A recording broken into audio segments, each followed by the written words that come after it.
2 more arrests brings the total to 3 people charged with setting the Wendy's on fire during Rayshard Brooks' protest in Atlanta last month. And investigators tell John Sherrick they're not done just yet. The latest 2 Wendy's arson suspects were booked here into the Fulton County Jail. So now there are 3 suspects among the multitudes of people investigators say had a hand in this.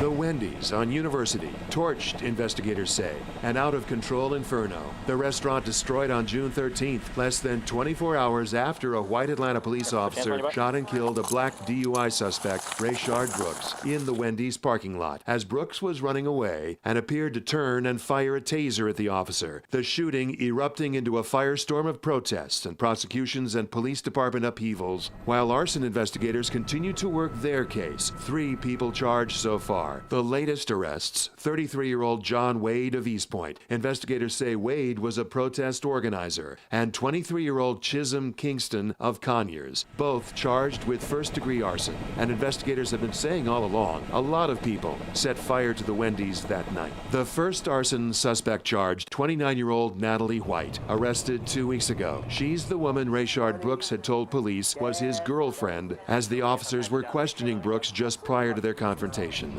Natalie White's attorney later said she was just a friend of Brooks. And the Crime Stoppers reward is still in place, up to $15,000 for help finding all of the suspects.